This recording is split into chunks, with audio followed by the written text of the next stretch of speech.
मित्रों, वृंदावन में धूम मची है, सब क्लिक बेटर के होठों पे एक ही बात है, आओ चूना लगाएं, यूपीएससी का नोटिफिकेशन आया है। आओ चूना लगाएं, यूपीएससी का नोटिफिकेशन आया है। कल रात में ठीक से सो नहीं पाया क्योंकि ये बहुत सारे बरसाती मेढक ड्राउं ड्राउं करने लगे थे। पहला कि ये लो टॉप 100 मोस्ट इंपॉर्टेंट टॉपिक की लिस्ट और इसी में से सारे प्रश्न आएंगे, और ये रही हमारी टॉप 100 डेज की सुपर सीक्रेट स्ट्रेटेजी, और इसको आपने किया तो आप एग्ज़ाम क्लियर कर देंगे। फ़र्क नहीं पड़ता पिछले 6-8 महीने में आपने कुछ पढ़ा है नहीं पढ़ा है, कुछ नहीं, बस ये 100 दिन में आप ऐसा करेंगे तो हो जाएगा।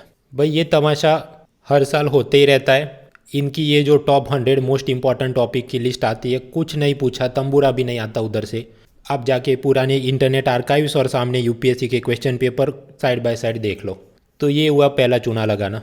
दूसरा ये कि देखो अब यूपीएससी प्रीलिम का नोटिफिकेशन आ गया है, तो हमारी test series, paid test series join कर लो। और पिछले साल 90% ऑफ द क्वेश्चन तो इधर से ही आए थे। ये भी ऐसी सुपर एग्जेजरेटेड क्लेम्स। अभी समझिए कोई फंडामेंटल ड्यूटी की बेसिक थियरी का इजी क्वेश्चन भी यूपीएससी में आता है, तो वो तो आपने कहीं से भी पढ़ा वो सॉल्व कर ही सकते हैं। अब ऐसे मान लीजिए कि 20-30 कॉमन क्वेश्चन निकले और उस हिसाब से सुपर एग्जेजरेट करके कि 90% सारा प्रश्न हमारा ही था, तो भाई वो सब जहाँ से में आप ना पढ़े। सबसे पहली बात, यूपीएससी की एग्ज़ाम में आप सिलेबस कंप्लीट करिए, तभी आप ये रॉन्ग ऑप्शंस को एलिमिनेट करके 50-50 स्ट्रेटेजी लगा के जवाब टिक कर सकते हैं। कुछ आपका सिलेबस कंप्लीट नहीं हुआ, आपके सब यार दोस्त कोई पेड टेस्ट सीरीज़ ज्वाइन कर रहे हैं, इसलिए आप इनसिक्योर फील करके इधर उधर पैसा खर्च करते रहें, कोई फ़ायदा नहीं है। सिलेबस कंप्लीट करो। और तीसरा बरसाती मेढकों का ड्राउ कि आपने पिछले 6-8 महीने में कुछ पढ़ा नहीं पढ़ा, कोई बात नहीं, ये जो मैं अब नया क्रैश कोर्स लेकर आ रहा हूँ उसे आप ज्वाइन करें और उसकी मदद से आपके सारी नैया पार हो जाएगी। मित्रों, पिछले साल करीब अगस्त के महीने में ये वाजीरामन रवि के बॉस रविंद्रन सर और उसी तरह शुभ्रा रंजन आईएएस, उसकी फाउंडर शुभ्रा रंजन मैडम, उन दोनों ने कुछ अगस्त या उसके बाद पिछले साल स्ट्रैटेजी वीडियो बनाए थे, जहाँ पर उन्होंने साफ साफ ये कहा था कि जो भी व्यक्ति करीब करीब अक्टूबर, पिछले साल का अक्टूबर से जिसने तैयारी नहीं शुरू की 2021 की, वो सब के लिए फेल्ड एकेडमिक ईयर ही होगा। मतलब पिछले साल का आप अक्टूबर गिने तो अक्टूबर, नवंबर, दिसंबर, जनवरी, फरवरी, मार्च, अप्रैल, मई, जून, करीब 9 महीने जितना दिखता है, जिसमें कि आपने general studies for prelims and mains and optional subject वो सब करके रखना था, क्योंकि प्रीलिम के बाद मेंस, उन दोनों के बीच तो बहुत ही कम समय है। तो वो सब इतने बड़े कोचिंग क्लास के सब सीनियर टीचर्स वो बोल रहे हैं कि कम से 6-8-9 महीने से तैयारी आप शुरू करने, वो सब गलत। और ये चिकनी चुपड़ी बातें करने वाले सब यूट्यूबर्स और ई लर्निंग वाले वो जो बोल रहे हैं कि बस 2 महीने का क्रैश कोर्स करो और काम हो जाए, वो लोग सही। भाई ये तो कोई बात जमती नहीं है। जिसने पिछले 6-8 महीने में नहीं पढ़ा वो क्या ही 2-3 महीने में अब तीर उखाड़ लेगा। खैर, ये मैं आपको डीमोटिवेट करने के लिए नहीं कह रहा हूँ, लेकिन जब आप अपना टाइम और पैसा इन्वेस्ट कर रहे हैं तो ऐसी चीज़ में कीजिए कि जहाँ पर आपको असल में सक्सेस का चांस हो। इस साल के अटेम्प्ट के लिए आपने सफिशेंट सिलेबस कवरेज आप नहीं कर पा रहे हैं, then you focus on the next years attempt. लेकिन वो सही से तैयारी करिए एक बार में, ये नहीं कि इधर उधर हाथ मुंह मारते रहे और एक भी सब्जेक्ट ठीक से पढ़े नहीं। खैर, अब ये कुछ दिनों पहले ग्रेटा थनबर्ग ने भारत के 3 अलग अलग फार्म लॉज, उसकी समरी एक ट्वीट में बनाकर दे दी। तो लोग मुझको भी फरमाइश कर रहे हैं कि ये इस साल तो यूपीएससी का प्रीलिम में वैकेंसी बहुत कम है और पिछले साल की प्रीलिम में बहुत टफ क्वेश्चन पूछे थे, तो आप हमको कैप्सूल नॉलेज दे दो एक ट्वीट में या एक लाइन में कि हमने क्या करना चाहिए। भाई UPSC prelim general studies paper 1 100 question होते हैं, उसमें से हर एक क्वेश्चन उसका अपना एक मिजाज होता है, उसको देख के पढ़ के खुद सॉल्व करके 50-50 कुछ एलिमिनेशन टेक्निक लगा के कौन सी रेगुलर बुक में से आया कि बाहर से रैंडम पैराशूट से ड्रॉप हुआ था, वो सब आपने समझना पड़े। एक कैप्सूल समरी में ये कर दो और वो कर दो, एक स्लाइड में वो नहीं बोल सकते। मेरी आदत है हर साल ये जो यूपीएससी प्रीलिम का पेपर ख़त्म होता है, फिर मैं एक एक्सेल फाइल बनाकर कि कौन से सब्जेक्ट में से ये प्रश्न आया, वो कितना डिफ़िकल्ट था, इजी मीडियम टफ, वो थियरी का प्रश्न था या करंट कंटेम्पररी अफेयर्स का प्रश्न था, सोर्स क्या था, वो जवाब कोई रूटीन अपने नॉन सोर्सेज में से कर सकते थे, एनसीईआरटी, लक्ष्मीकांत स्पेक्ट्रम, बड़े बड़े दूसरे famous books and study material, या फिर कि रैंडमली कुछ पूछा था। ऐसे जब 100 क्वेश्चन मैंने सॉल्व करके उसकी आंसर की एक्सप्लेनेशन के साथ डाली अपनी वेबसाइट mona.org/prelim में, और फिर उस एक्सेल फाइल को मैंने जब शॉर्ट कमांड दिया तो पता चला कि ये जो 100 क्वेश्चन होते हैं उसमें से करीब 61 क्वेश्चन वो रूटीन प्रिपरेशन सोर्सेज में से थे। और बाकी करीब 39 क्वेश्चन वो ऐसे अननोन और रैंडम टाइप के सोर्स में से पूछे गए कि उसमें कोई एक सिंगल कॉमन सीक्रेट बुक है नहीं कि उसमें से वो सारे, या फिर कि उसमें से 5 प्रश्न इसमें से ही आए थे, 5 प्रश्न इसमें से ही आए थे एनवायरनमेंट के, एग्रीकल्चर के वगैरह। तो उन सभी रैंडम अननोन क्वेश्चन में क्या करना था, या तो कुछ 50-50 एलिमिनेशन करते या उसको स्किप करते। तो ऐसी तो कोई single secret book, secret test series, secret top 100 topic list है ही नहीं कि जिसमें से ये सब हो सके। अभी असल में डिफ़िकल्ट पेपर निकले तो कोचिंग वालों की चांदी होती है कि वो स्टूडेंट को डरा डरा कर कि देखो ये तो ऐसा ट्रेंड है और अचानक बदल गया और आप मुझे ज्वाइन कीजिए और मैं आपको वो सब सीक्रेट चीज़ें बताऊंगा। तो ऐसी वो मृगजल और चिकनी चुपड़ी बातों में आप ना भागे। कुछ ऐसा है ही नहीं जो पिछले 5 साल में पढ़ा रहे थे और अब नहीं पढ़ाएंगे या कुछ नया ही पढ़ा देंगे। भाई जो चल रहा है वही चल रहा है, सब लोग वही तो तैयारी कर रहे हैं। तो अपनी स्ट्रैटेजी ये नहीं होनी चाहिए कि मैं मोहम्मद रफ़ी या मुकेश बन जाऊँ। अपनी स्ट्रैटेजी की दिनचक पूजा और यो यो हनी सिंह में मैं कम ख़राब गाना गा के दिखाऊं। तो इस चक्कर में टाइम वेस्ट मत करो ये सब रैंडम क्वेश्चन किधर से सॉल्व, भाई वो तो कोई नहीं कर सकता। और ऊपर से जितना आप ये कमेंट और सोशल मीडिया में ज़्यादा एंगेज रहेंगे तो उसी में आप ही डिमोटिवेट होंगे। कुछ ये तो इंजीनियर और साइंस वालों को बहुत मदद करता है, ये तो ऐसे को मदद करता है। भाई किसको मदद करता है नहीं करता है, आप जो होके आए, अब आपने मान लीजिए आर्ट्स कॉमर्स या कुछ इंजीनियरिंग किया है तो आप कोई एवेंजर मूवी की तरह टाइम मशीन में पीछे जाके अपना सब चेंज कर सकते हैं क्या? नहीं। तो जो हाथ में है उसी को लेके आगे बढ़ना है। खैर ये यूपीएससी और स्ट्रेटेजी और जो भी मुझको बोलना था वो सब मैं पहले ही बोल चुका हूँ और उन सब के लिंक आपको डिस्क्रिप्शन में मिल जाएंगे। बाकी अब 100 दिन की स्ट्रैटेजी दीजिए, फिर 50 दिन की स्ट्रैटेजी दीजिए, फिर 5 दिन बचे फिर से स्ट्रैटेजी दीजिए। अब एग्ज़ाम के 5 ही मिनट बचे हैं तो फिर से स्ट्रैटेजी दीजिए कि हाथ से पेन पकड़ूँ कि मुंह से पेन पकड़ूँ।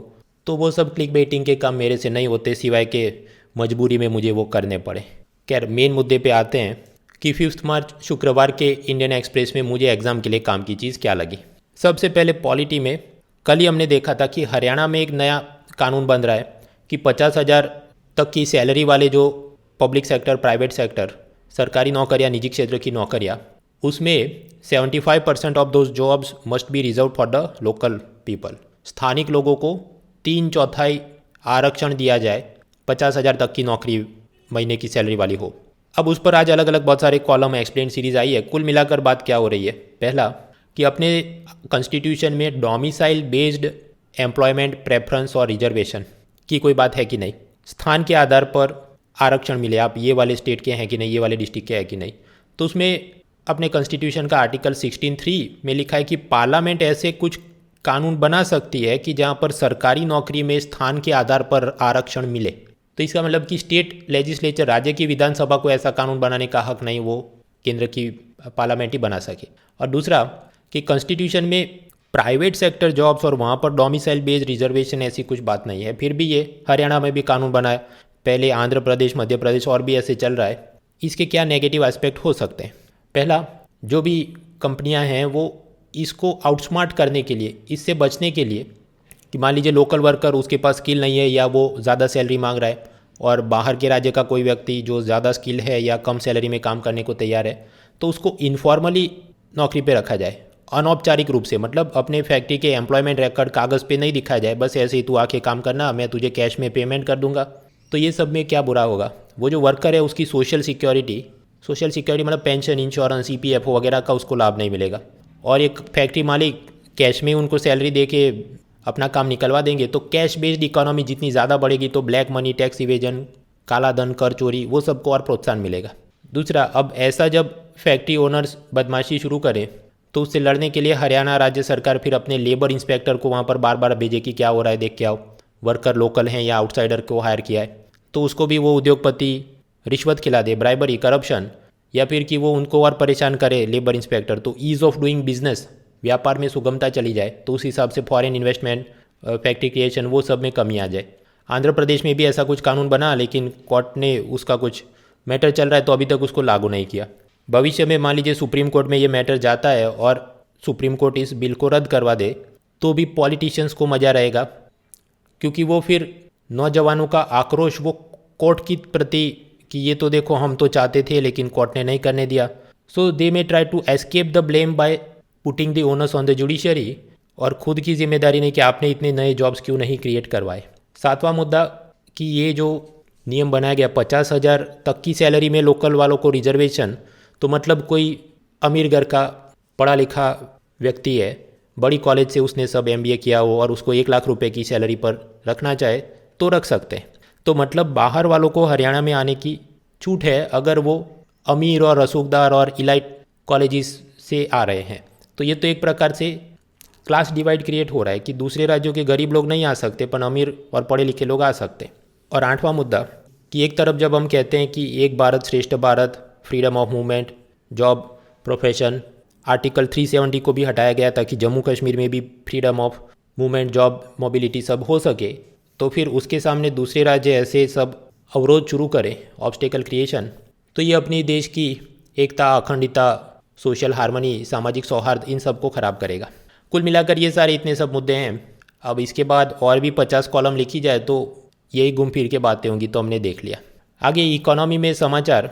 इकोनॉमी का एक कंपोनेंट अगर हम गिने ह्यूमन डेवलपमेंट और उसके नीचे ये सब कॉलेज एजुकेशन, एक QS वर्ल्ड रैंकिंग निकाला जाता है कि कौन सी यूनिवर्सिटीज़ बेस्ट है। तो 2020 में भारत की 8 यूनिवर्सिटी उस लिस्ट में थी टॉप 100 में, और अभी 2021 में भारत की 12 यूनिवर्सिटी टॉप 100 लिस्ट में आई है। अब वो कौन कौन सी है उसका सब प्रिपरेशन करने जाए कॉस्ट बेनिफिट कुछ जोरदार बनता नहीं, लेकिन जनरल टर्म्स में याद रख सकते हैं कि QS रैंकिंग के हिसाब से भारत की बहुत कम यूनिवर्सिटी टॉप 100 लिस्ट में है, तो उसको और बढ़ाने की ज़रूरत, तभी इंडिया नॉलेज पावर बन सकता है। ऐसा सब मीन्स में सोचने लिखने के मुद्दे। इकोनॉमी में ही दूसरा एक मुद्दा EPFO, employ provident fund organisation. तो उसका काम क्या है? फैक्ट्री में मजदूर की सैलरी का कुछ पैसा कटेगा, फैक्ट्री का मालिक अपने पॉकेट से कुछ पैसा देगा और ये सारा पैसा EPFO में जाएगा, अलग अलग जगह गवर्नमेंट सिक्योरिटी, शेयर बॉन्ड में इन्वेस्ट होगा और उसकी मदद से ये एम्प्लॉय को सब provident fund, deposit linked insurance वगैरह के कुछ लाभ मिले। तो हर साल इनको कितना ब्याज देना है उनके ये प्रोविडेंट फंड में, वो कौन तय करेगा? EPFO, और उसके ऊपर उनकी जो सेंट्रल बोर्ड ऑफ ट्रस्टी होते हैं, उन्होंने तय किया है कि 2020-21 में 8.5% ब्याज आपको दिया जाएगा, और उसके पिछले साल भी उतना ही था, और पिछले 8 साल में निकालो तो ये बहुत ही कम है। उसके क्या कारण हो सकते हैं भाई? वैसे भी ये शेयर मार्केट इकोनॉमी सब स्लो डाउन है, तो EPFO ने भी जहाँ जहाँ इन्वेस्टमेंट किए होंगे कोई बड़ी कंपनियों के शेयर बॉन्ड वगैरह में, तो ज़्यादा वो खुद मुनाफा नहीं कमा पाए होंगे तो नीचे नहीं दे सकते। तो खैर ये तो एक लाइन का मुद्दा है, कॉमन सेंस पे भी आप जोड़ सकते हैं एंगल्स को। अभी इस पर भी खासकर द हिंदू में बहुत सारी कॉलम आएगी, तो टाइम वेस्ट करने का कोई फ़ायदा नहीं। आगे बढ़ो, आगे बढ़ते हैं। तो पेज 2, 3, 4, 5 में कुछ काम का नहीं। पेज 6 कॉलम लेफ्ट साइड के दो पैराग्राफ के छोटे कॉलम में, एक तो वो जो कल फ्रीडम हाउस का रैंकिंग आया था और भारत में सब पॉलिटिकल फ्रीडम और सिविल एक्टिविस्ट सबको स्वातंत्र्य, उसका रैंकिंग कम हुआ, उस पर सब चिंता। वो तो मैंने आपको बताया एक हद से ज़्यादा फ़ायदेमंद नहीं। दूसरी छोटी कॉलम है कि कोवैक्सीन का इतनी एफिकेसी है वगैरह वगैरह, वो तो कल ही देख लिया था। तीसरी छोटी कॉलम है कोई पंजाबी व्यक्ति ने कनाडा में बांग्ला डांस का वायरल वीडियो बनाया, काम का नहीं। बड़े कॉलम में प्रताप बानू मेहता, उसने ये हरियाणा का डोमिसाइल रिजर्वेशन वाली बात, वो तो हमने पढ़ ली। फिर कुछ दिनों पहले हमने पढ़ा था कि कैसे कुछ बार कोर्ट रेपिस्ट को बोलती है कि क्या आप उस विक्टिम लड़की से शादी कर लेंगे, उस पर एक कॉलम। लेकिन इसमें भी नया जानने को कुछ खास नहीं जो हमने पहले नहीं पढ़ा था। पेज 6 पर आप जानते हैं कि टॉप राइट कॉर्नर पर कुछ सुविचार दिए जाते हैं, कुछ बार जानने लायक अच्छे होते हैं। तो इस बार है थियोडोर रूजवेल्ट, अमेरिकी लीडर, उन्होंने कहा था a great democracy has got to be progressive or it will soon cease to be great or democracy. कोई महान लोकतंत्र है तो उसने प्रोग्रेसिव, प्रगतिशील, सुधारवादी होना चाहिए। अगर वो ऐसा प्रगतिशील और सुधारवादी नहीं रहेगा तो फिर वो लोकतंत्र महान भी नहीं रहेगा और वो लोकतंत्र भी नहीं रहेगा। तो ये सब निबंध में और एथिक्स में सोचने के मुद्दे। आगे बढ़ते हैं। पेज 7 के कॉलम में कुछ काम का नहीं। सुधींद्र कुलकर्णी, भारत पाकिस्तान LOC की बात काम की नहीं। फिर एक विजय सिंह फिल्म मेकर, उन्होंने फ्रेंच सिनेमा के बारे में कॉलम लिखा है। वैसे आप इसे पढ़ सकते हैं, वो CSET पेपर 2 में कुछ बार अतरंगी पैसेजेस और उसका रीडिंग कॉम्प्रिहेंशन। तो आप ये ऐसे सब आर्ट, कल्चर, सिनेमा, स्पोर्ट्स के कुछ कॉलम पढ़ें ताकि वो कंफर्ट जोन में आप रह सके कि ये भी मैं आए तो मैं जल्दी से पढ़ सकता हूँ, इसको समझने में मुझे देर नहीं लगी। तीसरा कॉलम है कैसे किसान आंदोलन के बाद भी अलग अलग जगह जो लोकल बॉडीज़ के चुनाव हुए उसमें BJP को जीत ही मिल रही है, मतलब किसान आंदोलन कुछ खास कारगर नहीं वगैरह। खैर पॉलिटिकल चीज़ें बहुत काम की नहीं। आगे बढ़ो। पेज 8 राशि भविष्य काम का नहीं। पेज 9 पर ministry of housing and urban affairs, मकान और शहरी मामलों के मंत्रालय ने ईज़ ऑफ लिविंग इंडेक्स जारी की है। जीवन में या जीने में आसानी के बारे में सूचकांक, और उसमें अलग अलग सिटी में education, health, housing, safety, security, economic development, ये सब में कितनी सुविधा है वो सब चेक करके बताएंगे। तो उसके रैंकिंग में बेंगलुरु, पुणे, अहमदाबाद, चेन्नई, सूरत, ये सब टॉप रैंकिंग में आए हैं। फिर अलग से एक म्यूनिसिपल परफॉर्मेंस इंडेक्स कि वहाँ पर जो नगर पालिका या नगर निगम है वहाँ पर कितना हेल्थ, एजुकेशन, वाटर, सैनिटेशन वगैरह की सुविधाएं, उसके भी कुछ रैंकिंग। और इन सब में भी मित्रों सब रैंकिंग की मिलियन प्लस पॉपुलेशन वाले हों उसकी रैंकिंग अलग से सिटी की, और लेस देन मिलियन पॉपुलेशन वाले सिटी हो उसकी रैंकिंग अलग से। लेकिन एक हद से ज़्यादा हर एक का छोटा छोटा कौन सा नंबर है वो तैयार करने बैठे फ़ायदेमंद नहीं। बड़े बड़े नाम याद रहने चाहिए जिनकी लिस्ट मैंने ये एक्सेल फाइल में दी है, आराम से देख लेना। मित्रों लोकल बॉडीज़ का ही नाम लिया है तो महाराष्ट्र जिला परिषद के कानून में कुछ 27% reservation to other backward classes दिया गया, जिसके चलते टोटल रिजर्वेशन 50% से ज़्यादा हो रहा था। उस पर सुप्रीम कोर्ट का कुछ जजमेंट कि ओबीसी रिजर्वेशन वो एक प्रकार से स्टैट्यूटरी यानी कानूनन दिया गया आरक्षण है, वो कॉन्स्टिट्यूशनल रिजर्वेशन नहीं है जैसे SC ST वगैरह को दिया जाना चाहिए लोकल बॉडीज़ में। और लोकल बॉडीज़ में रिजर्वेशन जब SC ST OBC को दिया जाए इलेक्शन में तो उसमें OBC को आप इतना ज़्यादा रिजर्वेशन नहीं दे सकते कि 50% लिमिट को क्रॉस कर जाए टोटल रिजर्वेशन। खैर अभी ये जजमेंट आया तो एक दो दिन में वापस इंडियन एक्सप्रेस की सब कॉलम एक्सप्लेन सीरीज़ आएगी तो इसको हम और देखेंगे कि कौन कौन से आर्टिकल और क्या क्या चल रहा है। खुद से किताब खोल के सब पढ़ने बैठने नहीं जाना चाहिए। Let them do the exercise. Page 10 Congress BJP तू टाइप के पॉलिटिकल समाचार काम के नहीं, आगे बढ़ो। पेज 11 एक्सप्लेन सीरीज़ में एक तो यही हरियाणा के अंदर जॉब कोटा की बात, QS रैंकिंग हमने देख लिया। होम लोन के इंटरेस्ट रेट गिर रहे हैं तो आपने लेना चाहिए कि नहीं होम लोन, ये सब फाइनेंशियल मैनेजमेंट अपने लिए एग्जाम में काम का नहीं। पेज 12 वर्ल्ड न्यूज़ में इलॉन मस्क की स्पेसएक्स कंपनी, उसका कुछ स्पेसशिप वापस लैंड कर रहा था और वो ब्लास्ट हो गया।